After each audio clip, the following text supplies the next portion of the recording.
let's do some accounting, let's do some accounting. I am an accountant, let's do some accounting. Hello everyone and welcome to my channel commerce with Seema children.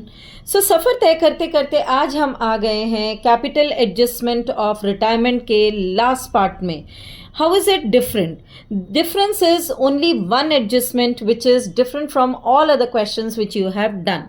So how do we find it out? Let us see with the help of a question.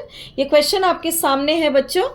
Balance sheet of A, B and C who were sharing profits in proportion to their capitals. In the proportion to their capitals stood as follows on 31st March 2021. In proportion to their capitals बोला है बेटा, तो capital proportionate ratio रखनी है, याद रखना। Balance sheet में liabilities you have creditors 27,600. Capitals of A, B and C 80,000, 60,000 and 40,000. अब इसको रेशियो में कन्वर्ट करते हैं तो ये हमारा आ गया 8:6:4. That means 8:6:4. So 2 4s are 8, 2 3s are 6 and 2 2s are 4. 4:3:2 की कैपिटल रेशियो आ गई हमारी। ठीक है, total capital 1,80,000 and the total liabilities are 2,07,600. Coming to the asset side, cash 22,000, debtors 20,000 minus provision 400, making it 19,600. Stock 32,000, machinery 34,000, building 1 lakh. So asset side also you can see the total of 2,07,600. अब terms and conditions क्या है retirement की? So let's see the terms and conditions. B retired profit sharing ratio क्या है? 4:3:2. B retired and the following terms and conditions were there at the time of retirement of B. Stock to be depreciated by 6%। Stock 32,000 है, 6% से आप depreciate कर देंगे। Provision for doubtful debts to be brought up to 5% on debtors.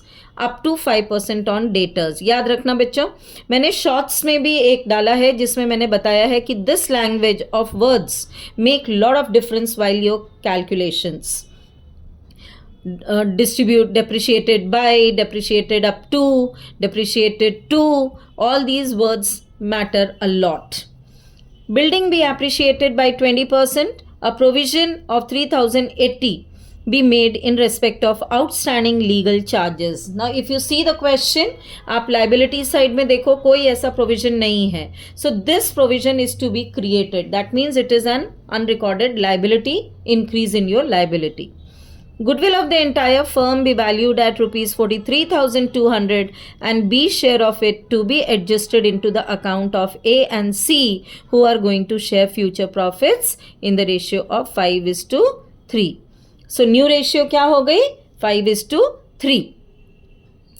Now the most important adjustment of the capital adjustment says that the entire capital of the firm newly constituted to be fixed at rupees 1,12,000 between A and C in the ratio of 5:3. So new capital हो गई, total capital 1,12,000 partners की A and C की, and new profit sharing ratio is 5:3. Okay, actual cash to be brought in or paid off as the case may be. तो हमें इस total capital को new ratio में adjust करने के लिए whatever is required in the form of capital adjustment, either a partner has to withdraw or he has to bring. दो ही case हो सकते हैं, सो उन दोनों ही केसेस में वो एडजस्टमेंट हमें थ्रू कैश करनी है, चाहे वो कैश लेकर आए या फिर उसको कैश विड्रॉल करानी हो। ठीक है बच्चों? Okay, now what are you required to prepare? You are required to prepare revaluation account, capital account of partners and the balance sheet. Okay, so coming to the solution of it, solution निकालते वक्त सबसे पहला हमारा step होगा working note, और working note में हम निकालेंगे gaining ratio. So you saw old ratio given to you is 4:3:2 now, क्योंकि कैपिटल प्रोपोर्शनेट करके हमने निकाला है, and new ratio given in the question is 5:3. आप गेनिंग रेशियो का फॉर्मूला अप्लाई करते हैं। ए के लिए 5/8 माइनस 4/9 यू गेट 13/72। सी के लिए आप सेम फॉर्मूला अप्लाई करते हैं, 3/8 minus 2/9 you get 11/72. So you get the gaining ratio as 13:8. 11। अब देख सकते हैं अगर हमने यहाँ पर गड़बड़ करी, इसको कैलकुलेट ना करके गुडविल 5:3 में ही ले लिया, तो how can your answer go wrong? So gaining ratio is necessary to calculate. Working note number 2 हमारा होगा गुडविल रिलेटेड। हम गुडविल कैलकुलेट करेंगे। आपको कहा है goodwill of the firm is 43,200। So 43,200 से 3/9 का शेयर निकालेंगे बी के लिए। B has retired, so we get 14,400 when we do 3/9. Journal entry बनेगी remaining partners capital account debit to retiring partner, S capital account debit, C's capital account debit to B's capital account. A and C remaining है, B हमारा retire हो रहा है, सो हम 14,400 को 13:11 में distribute करते हैं ए एंड सी में, which comes to this. Okay, clear till here? Now we come to revaluation account. हम रीवैल्यूएशन अकाउंट में अपनी एंट्री स्टार्ट करेंगे। बिल्डिंग अप्रिशिएटेड, हमने अप्रिशिएट कर दी। स्टॉक स्टॉक के लिए हमें बोला था it is to be depreciated by 6%। So 32,000 का 6% आप लेते हैं, which comes to 1920। Provision for bad and doubtful debts to be brought up to 5% on debtors. अब देख सकते हैं कि 20,000 के डेटर्स हैं, 400 का ऑलरेडी प्रोविजन है। सो बच्चों 20,000 का 5% कैलकुलेट करेंगे, कितना हो गया ये? Let me show you here. 20,000 का 5% कैलकुलेट करते हैं आप, तो ये अमाउंट आ गया मेरे पास 1,000। 1,000 में से 400 का प्रोविजन तो ऑलरेडी है, और हमें कहा है कि provision is to be brought up to 5%। So up to 5% में आप 1,000 का प्रोविजन, अब न्यू प्रोविजन होना चाहिए। सो 1,000 में से 400 इज ऑलरेडी देयर, तो 600 का प्रोविजन बना देंगे।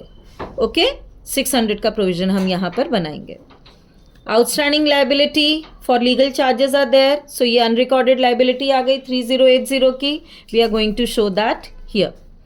Now you are going to take out the balancing figure. Balancing figure आपने निकाला तो अमाउंट आ गया 14,400। Irony of this question is कि गुडविल भी 14,400 है एंड प्रॉफिट ऑन रिवैल्यूएशन भी 14,400 है, बट बेटा फिर भी डिफरेंस है। डिफरेंस क्या है? This is distributed in gaining ratio and this will be distributed among partners in old ratio. So आप 14,400 को 4:3:2 ओल्ड रेशियो में डिस्ट्रीब्यूट करते हैं। Answer came to you as 6,400, 4,800 and 3,200। Okay, now coming to the partners capital account. Partners capital account में हम क्या करेंगे? Balance brought down करेंगे, A, B and C. 80,000, 60,000 and 40,000।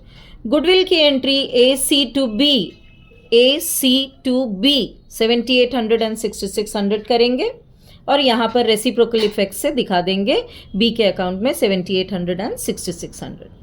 ठीक है, अब आते हैं रिवैल्यूएशन के प्रॉफिट पे। सो रिवैल्यूएशन के प्रॉफिट को यहाँ पर ए बी सी तीनों में दिखा देंगे आप, 6,400, 4,800 एंड 3,200। ओके, आप क्रेडिट साइड क्लोज करते हो। When you close the credit side you come to the debit side. आपके पास ए का बैलेंसिंग फिगर आया 78,600, 78,600। सी का बैलेंसिंग फिगर आया 43,200 minus 6,600, 36,600। Okay, 36,600। Now when we close B's account is 79,200। Question ने बी की पेमेंट के बारे में कोई एक स्टेटमेंट भी नहीं दी है, so the entire amount of B would be transferred into his loan account. How much is that? 79,200। So this is to be transferred into loan account. Okay, सिर्फ न्यू कैपिटल के एडजस्टमेंट के बारे में बात हुई है, बी की payment नहीं कर रहे हैं हम अभी। So whole amount would be transferred into loan account. जैसा क्वेश्चन कहता है हम वैसे ही करते हैं। अब हम इस बैलेंस को यहाँ पर ब्रॉट डाउन करते हैं। ब्रॉट डाउन करने के बाद बेटा वर्किंग नोट पे आएंगे। Working note number 3। So you can C total capital of the firm is 1,12,000। Okay, इसको हमें डिस्ट्रीब्यूट करना है न्यू रेशियो में 5:3। जब हम इसका 5/8 करते हैं तो ये डिवाइड करने से आया 14,000 into 5, 70,000 here for a, and 14,000 into 3, 42,000 for C. तो न्यू कैपिटल्स हो गई 70,000 एंड 42,000. अब आप कैपिटल एडजस्टमेंट वही करेंगे ऐसे जैसे पहले करते आए हैं. You can C balance available is 78,600. Balance हमें जो मेंटेन करना है न्यू बैलेंस शीट में 70,000. ओके, सो 8600 यू कैन सी ज़्यादा है हमारे पास, हम पार्टनर को विड्रॉ करा देंगे और बैलेंसिंग फिगर यहाँ पर आ जाएगा टू कैश. बैलेंसिंग फिगर, ठीक है, ये पेमेंट हो गई. Now coming to C. B में तो कुछ है ही नहीं, 79,200 का लोन है. सी के केस में 36,600 is available cash and to be maintained balance is 42,000. So difference निकालेंगे एंड यू कैन सी कि यहाँ पर बैलेंस कम है. That means partner has to bring cash. अब कैश लेकर आएगा तो कैश की एंट्री आप यहाँ पर करेंगे. So you will show 5400 as balancing figure. In case of C, he will bring cash 5400, he will withdraw cash 8600. Clear? Working note number 4 भी साथ के साथ कर लेते हैं. You can see question में हमें जो कैश गिवन था वो था मेरे पास 22,000. क्वेश्चन में बैलेंस शीट में कैश गिवन है 22,000. Okay, C brings cash how much? 5400. So available cash is 27,400. Minus करेंगे जो विड्रॉल हो रही है 8600. ये अमाउंट आप माइनस करते हैं. Okay, when you do that you get 18,800. So this is your cash to be maintained in balance sheet. Okay, debtors हमारा प्रोविजन न्यू प्रोविजन 1,000 हो गया था. सो 20,000 माइनस 1 19,000 आ गया. स्टॉक आपने 1920 माइनस कर दिया 32,000 में से. So 30,080. Machinery no change and building 1 lakh था, 20,000 की एप्रिसिएशन हुई. So 1,20,000. Coming to the liabilities side, capitals लेंगे A and C from the capital account. So 70,000 and 42,000, 1,12,000. New capital of the firm यही बताया हमें क्वेश्चन ने, हमने मेंटेन कर दिया. आउटस्टैंडिंग लीगल चार्जेस अब शो करेंगे आप. ये प्रीवियस बैलेंस शीट में नहीं था. अनरिकॉर्डेड लाइबिलिटी आई थ्रू एडजस्टमेंट, सो हमने यहाँ पर शो कर दी. बीज लोन अकाउंट यहाँ से आ गया 79,200. 79,200. ओके, ये यहाँ आ गया. And creditors with no change 27,600. So will close the balance sheet.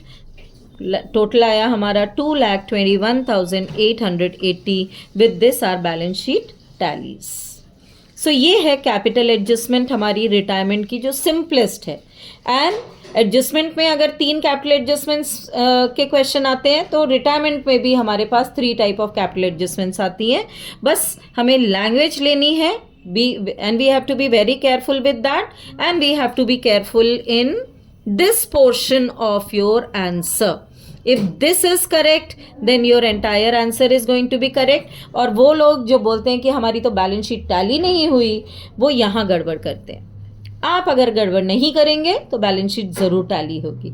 Okay, so here we end this chapter. Now I come out with some videos on the chapter of death, and then we will start with the dissolution.